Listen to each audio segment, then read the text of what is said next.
Bien, un nuevo bloque en este DTV Periodismo en el Congreso, más que nunca, porque hoy por hoy se está viviendo una situación particular en la que hubo una sesión antes de ayer en la que se aprobaron dos leyes muy importantes que se venían tratando de distinta manera, una que viene de la Cámara de Senadores, otra que directamente ninguna tiene dictamen de aquí de diputados, pero sí temas importantes e interesantes como lo son la asistencia al turismo y la cuestión de las multas de pesca. Pero hete aquí que la oposición está diciendo que esa sesión es nula. Y han aparecido nuevos condimentos por estas horas importantes de noticias que se están generando en el momento. Y la recibimos, lo despedimos a Martín Di Natale, vía virtual. Todo es virtual, ¿viste ahora? Así que le mandamos un beso y llega Laura Serra. Hola, Laurita. Hola, ¿cómo estás, Cari? Bien, muy bien. Bueno, Laura, con información hasta de último momento que estabas vos trabajando en ese tema, lo que nos decía la diputada Frade hace momentos. Sí, que fue la que impulsó esta medida de amparo hace ya un tiempo. En mayo. En el mes de mayo, sí. Reclamando la presencialidad en las sesiones de la Cámara de Diputados. Yo estoy acá justamente leyendo el fallo. Sí. Es algo muy reciente, digamos, acaba de ocurrir, con lo cual es noticia fresca. Dice textualmente, en este sentido corresponde advertir que el protocolo de funcionamiento parlamentario remoto para la realización de sesiones virtuales en la Honorable Cámara de Diputados, aprobado el 13/5 de este año, no se encuentra vigente en la actualidad por no haber ocurrido la condición necesaria obligatoria para ello. Este fallo, lo sugestivo, o por lo menos lo que uno puede llegar a interpretar, es que fue emitido en el día de hoy, o sea, salió hoy, está desconociendo lo que pasó el martes. Digamos, porque al decir no hay protocolo, claro. Es que si no hay protocolo, pero ¿cómo? Si antes de ayer hubo una sesión. Exacto, entonces acá hay que ver cómo se interpreta este fallo que, repetimos, es de una Cámara en lo contencioso administrativo, ya es de alzada, no es primera instancia. Sí. Entonces ya hay como, de alguna manera, te está marcando jurisprudencia al respecto. Entonces seguramente el oficialismo va a apelar. Bueno, ¿lo tenemos a Heller ya? A ver, diputado Heller, ¿cómo le va? ¿Qué tal? ¿Cómo les va? Buenas tardes. Bien, buenas tardes, diputado. Bueno, enterándonos de este fallo que nos acaba de comunicar la diputada Frade al aire, un fallo de hace una hora de la Cámara en lo contencioso, ya en segunda instancia, que está determinando que ella había hecho un pedido de amparo para volver a su banca y ahora la justicia le dice no podemos resolver sobre esto porque no hay protocolo en la Cámara de Diputados. ¿Cómo se entiende esto, diputado? No. Mire, usted me da una noticia y me pide que yo le diga cómo lo entiendo. ¿Vio? Que nos la dieron a nosotros en vivo. Ahora, yo le voy a decir lo que se me ocurre en primera instancia. Cuando empezó toda esta discusión, la presidencia del Senado le preguntó a la Corte Suprema, que es la última instancia en materia judicial, si se podían hacer reuniones de tipo remoto, y la respuesta de la Corte Suprema fue que cada poder tomaba sus propias decisiones y que no era un tema del Poder Judicial opinar sobre las decisiones que tomaba otro poder, en este caso el Poder Legislativo.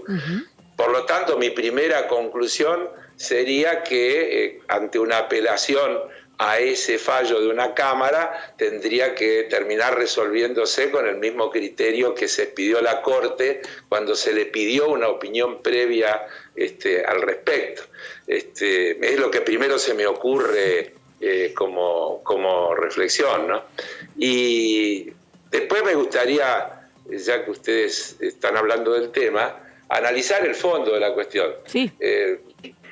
Con Laura lo hemos charlado muchas veces, así que ella sabe que lo que yo voy a decir no lo digo ahora y lo hemos hablado infinidad de veces cuando ella me preguntaba, por ejemplo, por qué no presentábamos el proyecto del aporte solidario. Sí. Yo le explicaba una y otra vez que había un proceso en el que esta modalidad novedosa del funcionamiento remoto tenía que ser probada y que en definitiva una cosa era cuando los proyectos no eran contradictorios y otra cosa era cuando fueran contradictorios. La realidad es que procedimiento se fue probando y se fue mejorando. Y se fue mejorando de manera real. Tan es así que llegamos a tener discusiones controvertidas, en la discusión de la moratoria, por ejemplo, en la discusión de la ampliación del presupuesto, donde hubo votaciones que se definieron por 5 votos de diferencia y no hubo ninguna dificultad. En realidad la única dificultad que hubo en alguna votación es que algún diputado se olvidó de apagar que estaba presente y apareció en un canal de televisión cuando estaba dando quórum en la sesión. Pero no le vamos a echar la culpa a la tecnología. Hubo otros diputados que dormían. Claro.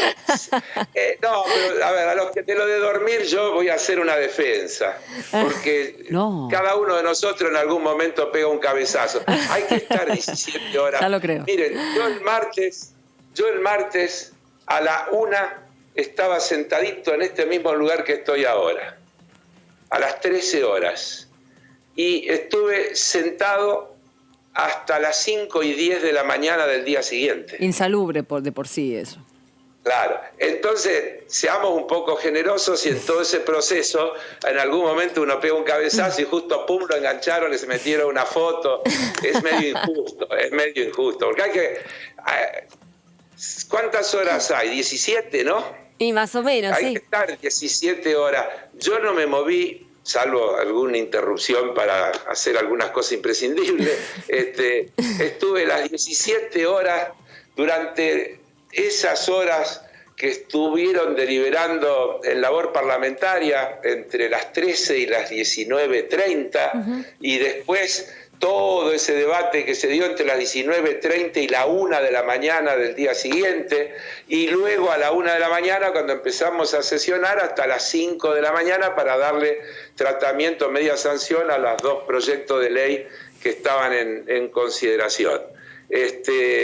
Digo para ser también justo con el esfuerzo que todo eso significa desde el punto de vista elemental de la condición humana, ¿no? Diputado. Que a veces uno queda al límite, sí. ¿Cómo está? Amanda Alma lo saluda. Le quería preguntar sobre la validez de las leyes, ¿no? Porque algo que están planteando desde la oposición, hoy hicimos varias notas a diputados del radicalismo, de la coalición cívica, que plantean justamente que son inválidas porque, bueno, por la cuestión del protocolo, en definitiva.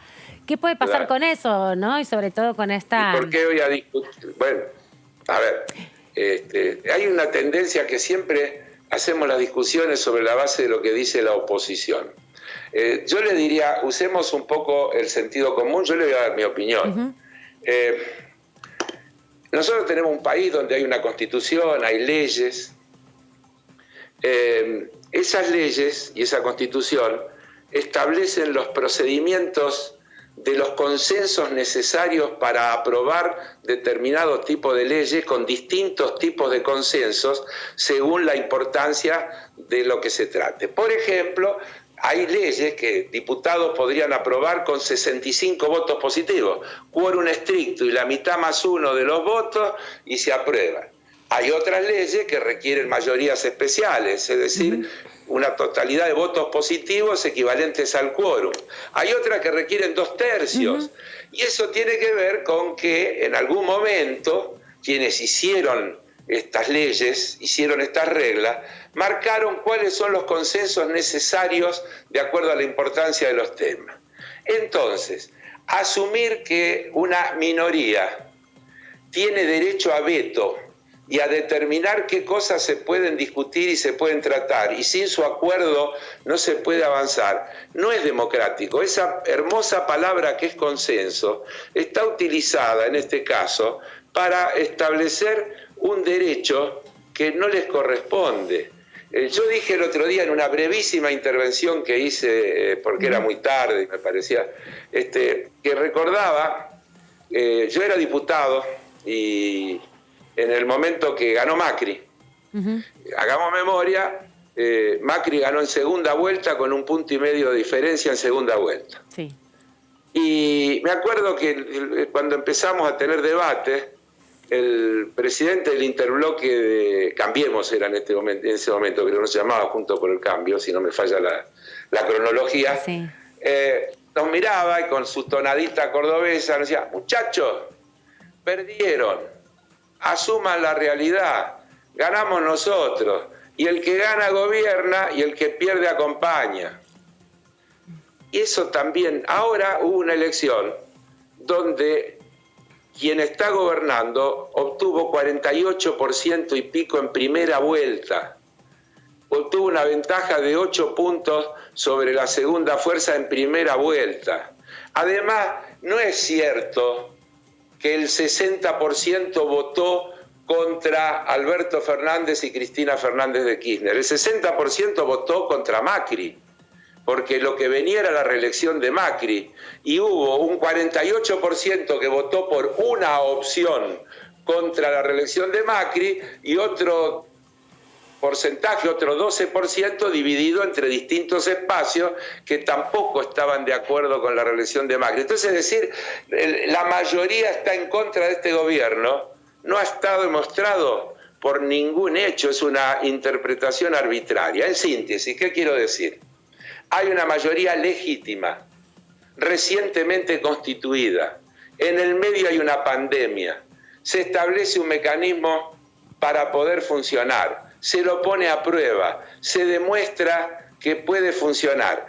Y ahora fíjense lo que nos dice esa oposición. Si nosotros damos consenso, el mecanismo remoto es válido, pero sin nuestro acuerdo no. Es decir, que no están cuestionando la tecnología, la validez de los mecanismos, lo que están haciendo es un uso autoritario, diría yo, de una cuestión en la que dicen, si nosotros no acordamos, esto no es legal. Con lo cual, es una minoría que asume un control mayoritario, porque impide el funcionamiento pleno de las instituciones e impide que se ejerza la mayoría. En diputados, el Frente de Todos no tiene mayoría propia. Tiene que generar consensos mayoritarios para poder tratar cualquier ley. Diputado Heller, no, y justamente, aprovechando que usted acaba de mencionar que el oficialismo no tiene mayoría, como no tiene ningún otro bloque de la Cámara de Diputados, y que se vienen temas muy importantes para este segundo semestre, ¿no? Temas como, bueno, el presupuesto 2021, eventualmente una reforma tributaria, también la cuestión de la movilidad jubilatoria, temas que a usted lo va a tener como... garantía de sustentabilidad. Exacto, ese tema, o sea, hay temas muy, muy relevantes, ¿no? Claro, el aporte solidario... hacia ese lugar lo quería llevar. Laura, te lo pedían, tantas veces me llamaste preguntándome cuándo lo íbamos a presentar. ¿Viste? Y ahora ¿Viste? Ya lo tenemos, Dipu, no. Preguntarle justamente, hace una semana prácticamente que se presentó la iniciativa, digamos, a partir de lo que pasó el martes pasado, digamos, hay ¿cuáles son los tiempos para trabajar este proyecto de ley? A ver, vamos a ver, desde luego, yo creo que la conducción de la Cámara y la conducción del bloque oficialista tienen la mayor voluntad de construir mecanismos para que podamos seguir funcionando de manera democrática y aceptando reglas del juego concebidas. Según la información que yo tengo, el otro día el presidente de la Cámara hizo 5 propuestas distintas de procedimientos para poder funcionar, que en síntesis todas estaban referidas a permitir ese mix de presencial y remoto en función de las voluntades de cada uno, y en lo presencial cuidando los protocolos, porque no nos tenemos que olvidar que siguen vigentes los protocolos que tienen que ver con el distanciamiento, que tienen que ver con el personal que tiene que trabajar, con todas las cosas que hay que cuidar. Hay un informe del cuerpo médico del Congreso, hay una declaración del sindicato que nuclea a los trabajadores del Congreso que dice: nosotros estamos dispuestos a trabajar y a cumplir, pero dentro de la norma del protocolo que corresponde. ¿Y quién tiene derecho a pedirles que lo hagan no respetando ese protocolo? Entonces, dicho eso, Pasó lo que pasó el martes, Sí. veremos cómo sigue. Sí. Yo aspiro a que se pueda encontrar un acuerdo y que podamos funcionar todo y que podamos discutir todo. Es decir, que si no hay acuerdo, ¿no va a convocar a la comisión o la va a convocar igualmente, aunque oficialismo y oposición no lleguen a un acuerdo de cómo seguir funcionando? Porque para Eso ustedes lo el voy a protocolo está resolver. válido, el protocolo está prorrogado para el oficialismo. Sí, sí. Eso lo voy a resolver, Laura, en consulta con las autoridades del bloque del que formo parte. Perfecto. Y con las autoridades de la Cámara. Mi opinión es que hay que convocar a la Comisión de Presupuesto y abocarla al tratamiento de los temas que tiene en carpeta, que son muchos y muy importantes. Y además habría que hacerlo rápido, porque el 15 de septiembre nos va a entrar el presupuesto. Claro, es lo que hablábamos, que es Carlos. un tema que va a exigir un enorme trabajo, un gran esfuerzo. ¿Y no se puede sería trabajar bueno que en simultáneo? ¿No se puede Sí, trabajar se en puede, simultáneo? todo Claro. se puede, Claro. sí, todo se puede. Pero quiero decir que todo lo que pudiéramos hacer antes del 15 de septiembre, me parece que sería una manera de adelantar y descomprimir trabajo, nada más. Diputado. Después, en qué momento los dictámenes de comisión van al recinto, son cuestiones que se deciden en labor parlamentaria, eso ya, Claro. ya me excede completamente. Le consultábamos a algunos diputados de la oposición que pensaban del proyecto que usted presentó, que ahora ya todos lo podemos leer. Antes se planteaba justamente el desconocimiento del Sí. texto y algunos plantean que no están de acuerdo. ¿Cómo ve usted la posibilidad de que esto se llegue a concretar? Porque hay mucha expectativa, se ha destinado recursos específicos a actividades como las becas Progresar, como el registro de barrios populares. Así es. Bueno, nosotros estamos convencidos que es un hermoso proyecto. Lo hemos trabajado, es así, lo hemos trabajado con mucho cariño, lo hemos enriquecido. Con mucho tiempo, diputado. Amorosamente. Sí, con todo el tiempo necesario, y en realidad creemos que es un muy buen proyecto y que hemos logrado varias síntesis. El punto ideal de afectación del universo alcanzado versus la magnitud del aporte a recaudar, y que además hemos establecido 5 finalidades específicas, todas importantísimas, que le dan todo el valor y legitimidad de lo extraordinario y por única vez que tiene este planteo. Porque si no se entiende, hay que entenderlo en esa integralidad de lo extraordinario, la única vez, en el marco de la pandemia, de las enormes necesidades que hay y de a qué va a ir destinado, con asignaciones de porcentaje para cada uno de los temas, etc. Dicho esto, le quiero decir que a mí no me extraña que haya quien no está de acuerdo, porque eso pasa en cada cosa y es normal. Sería un milagro que estuvieran todos de acuerdo y ojalá y pasara, pero lo que el proyecto necesita no es unanimidad, sino mayoría. Claro. Ahora, diputado... Necesita mayoría especial, Sí. no cualquier mayoría. Nosotros necesitamos 129. en diputados 129 votos positivos. Yo voy a decir una cosa, Diga. si los legisladores y las legisladoras se corresponden con la voluntad popular, las encuestas que yo he visto dicen que más de un 70% de los argentinos y argentinas les parece que está bien este proyecto. Si eso es así, esos diputados y diputadas que no les gusta el proyecto tendrían que reflexionar en función del mandato que tienen. Correcto. Y yo confío en que en el debate esa reflexión respecto del mandato que tienen nos permita lograr yo tengo mucha confianza que vamos a obtener la mayoría necesaria para que este proyecto se apruebe. Tengo confianza en que en el debate, y no necesito hacer acuerdos previos. Creo que el proyecto en sí mismo vale para que los legisladores que lo analicen sin prejuicios y sin una vocación, opositora de oponerse, y sí, valorando el proyecto por lo que el proyecto es y por su contenido, yo confío en que vamos a tener los votos necesarios para que este proyecto se pueda sancionar y se convierta en ley lo más rápido posible. Entre las voces que se encuentran ahí contrarias sale el temor a la no inversión.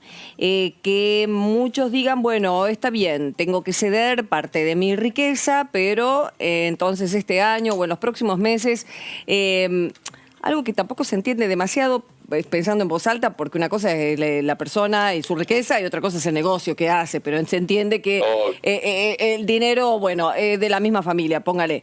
Y entonces ponen, por ejemplo, a Uruguay, que no ha aumentado ni creado nuevos impuestos en esta pandemia, considerando también las diferencias de las millones de personas que viven en un país y en otro, ¿no? Está bien. Pero lo que ha hecho fue quitar el 20% de las dietas de todos los diputados, senadores, presidentes. Tengo entendido que han hecho un recorte del 20%. Entonces, ¿es posible que se haga acá eso? También, Karin, se ha hecho un retoque de más del 20%, porque están congeladas las dietas desde enero y tenemos una inflación equivalente a cerca del 20%. Pero eso todo tuvimos recorte de todo. Nos aumenta todo, pero... Por eso digo Pero yendo al fondo de la pregunta. Diga. Mire, la gente que tiene riqueza acumulada no la encontró en un repollo ni una lata de tomate. Yo a veces me causa, no sé, estupor escuchar a algunos que dicen que, por ejemplo, no pueden dejar la plata en la Argentina porque no hay seguridad jurídica, pero primero la ganaron en esta Argentina en la que no había seguridad jurídica. Es decir, que es buena para ganar plata, pero no es buena para tenerla. Es medio complejo ese pensamiento, ¿no? Para ganar este país es fenómeno, pero después me la llevo afuera para estar seguro. Es medio egoísta, ¿no? Además le diría, ni siquiera es cierto, porque cuando uno mira los flujos que hay en los paraísos fiscales, está lleno de plata de las corporaciones de los Estados Unidos, de las grandes empresas inglesas. Es decir, no está lleno de los argentinos, hay lo suficiente, hay su cuota, pero hay del mundo entero. Si los paraísos fiscales vivieran de la fuga argentina, no existirían. Así que es un argumento, es una justificación que no tiene ninguna lógica. Segundo, mire, nosotros le hemos puesto aporte solidario extraordinario. El extraordinario y el solidario tiene que ver con la circunstancia, no entender lo que está pasando y hacer ese análisis diciendo, no, porque la legalidad, no, porque la inversión. Estamos en una crisis gravísima. Y en el marco de esa crisis gravísima, yo voy a insistir con una idea central. Ninguna de esas aproximadamente 12.000 personas va a ser menos rica después de hacer el aporte. Ni le va a cambiar la vida en lo más mínimo. Ni le va a cambiar, mientras que los millones de beneficiarios de los destinos que van a tener estos fondos van a estar un poquito mejor. Por eso lo llamamos solidario. Correcto. Porque esto no va a rentas generales, no es una discusión impositiva clásica. Estamos en el medio de una situación extraordinaria que nunca vivimos, que nunca pensamos que íbamos a vivir, que no sabemos ni siquiera cómo va a terminar, que por suerte empezamos a tener esperanza porque vemos vacunas más o menos cercanas y empezamos a tener esperanza. En ese marco, un país fundido, como el país que asumió Alberto Fernández y Cristina Fernández el 10 de diciembre, y que a los 3 meses o 4, 3 meses y pico se encuentra con esta segunda pandemia, porque la primera pandemia, la que generaron las políticas que se aplicaron en la Argentina, se encuentra con esta segunda pandemia y tiene que asumir una brutal caída de los ingresos producto de la disminución notable de la actividad económica y una similar un brutal incremento de las demandas al Estado, todas absolutamente justificadas en el marco de esa situación.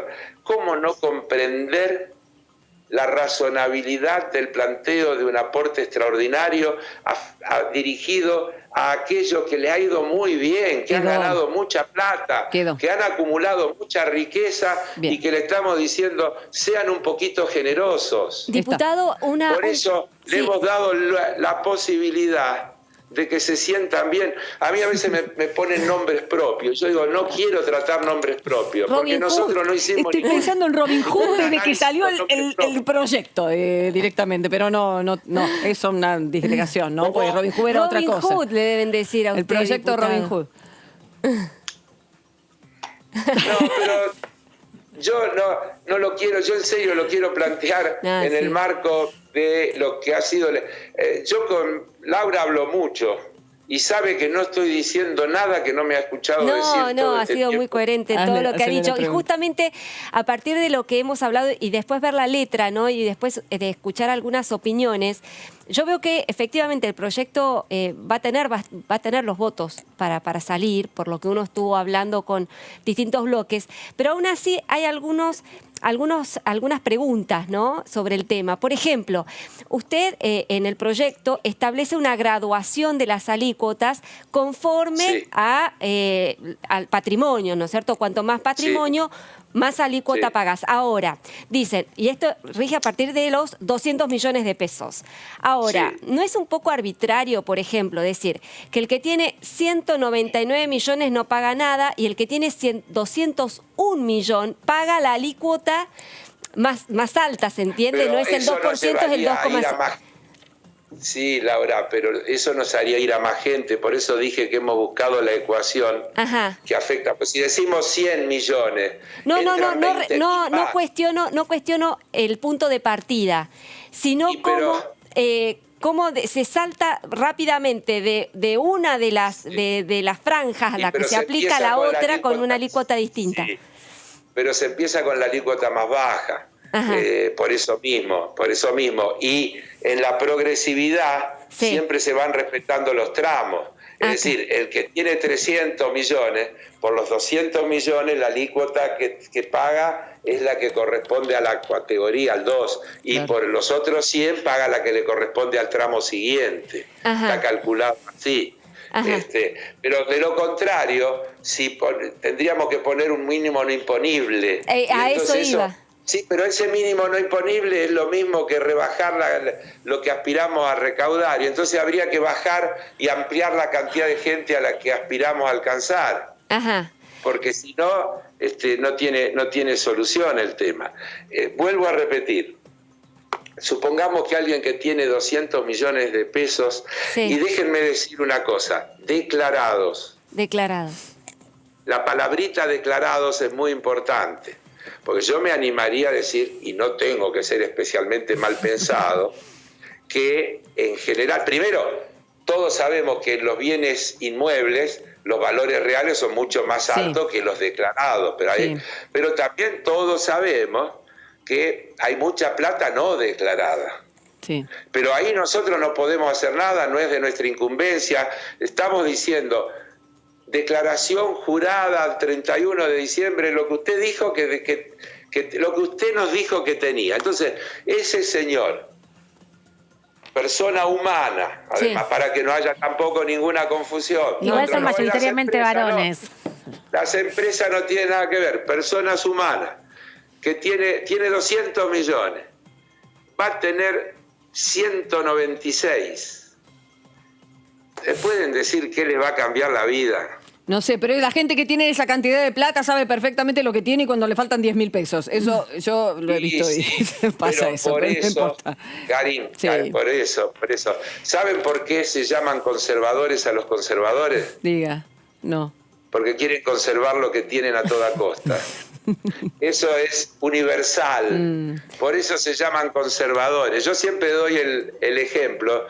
Digo, en Estados Unidos, los diputadas y diputadas del Tea Party, los más conservadores de todos, los más conservadores de los conservadores, incluyen en su juramento que jamás votarán un impuesto o el aumento de un impuesto. No me diga. Forma parte del juramento. Pero déjenme decirles también que no hay en el capitalismo otra manera de generar un poco de distribución que a través de las políticas impositivas. Los impuestos han sido creados para generar mecanismos de redistribución, porque si no la acumulación sería infinita. Se entiende.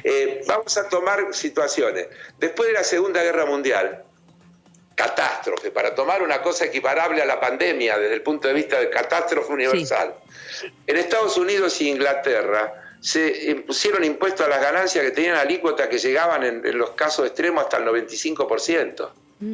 De las ganancias generadas, por ejemplo, durante la guerra. Claro. Porque decía, bueno, y ahora mismo, en Estados Unidos, por ejemplo, el senador Sanders presentó un proyecto de que el 60% de las utilidades que las corporaciones obtuvieron desde que se inició la pandemia hasta aquí fueran apropiadas a través de impuestos. Fíjese. ¿Lo aprobaron? Todavía no se sabe. No. Le dije, es un proyecto. No importa. Pero le estoy hablando de la idea, Lo duda. Que no es nada, porque usted tiene, por un lado, millones de personas, tomemos América Latina, la CEPAL dice que al final de este año va a haber no sé cuántos decenas de millones de pobres más que lo que había antes del inicio de la pandemia. Es pavoroso el número. Sí. No sé cuántos millones más de indigentes. Y dice, lean los documentos de la CEPAL, solo se puede resolver esto con mejor distribución. No, y con impuestos progresivos sobre la riqueza y la renta. Claro. Porque no hay otra manera. ¿Cómo se hace si no? No, el tema es, diputado, que es un poco las críticas que se escucha, es ya suficiente presión tributaria tienen los que supuestamente van a sacar a la Argentina de la crisis, que son los que invierten, los que tienen las empresas, como para cargarles con un impuesto adicional o un aporte solidario. Entonces, dicen por un lado. Hay otro cuestionamiento también, y le voy adelantando lo que va a escuchar usted en la comisión, que es que, bueno, hay que ser coparticipable también, o que podría ser coparticipable, cosa que este aporte solidario no lo establece. Contesto a la segunda, que es muy clara. El proyecto dice, creo que es el artículo 8, después de la distribución, que el Poder Ejecutivo deberá garantizar la distribución federal de estos ingresos. Y les quiero decir, además, que el RENAVAP es un organismo federal que por sí mismo genera una distribución federal, que el Progresar es una distribución federal, que el tema de las pymes es una distribución federal. El único tema que no es federal es el del gas, porque el gas tiene localización, no se puede hacer federal y hacer proyecto de gas donde no hay gas. Claro. Entonces no se puede hacer federal y por eso no se puede hacerlo general. Y en el proyecto dice los artículos 1, 2, tendrá que ser distribuido con un criterio federal. Porque nuestra idea es efectivamente que llegue a todo el país. Si ustedes miran la localización, por ejemplo, de los barrios populares del registro del RENAVAP, van a ver que son de Buenos Aires hacia el norte.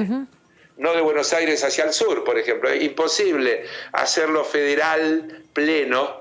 Es el federalismo de donde están los barrios populares. Claro. Hay un registro de esos barrios populares.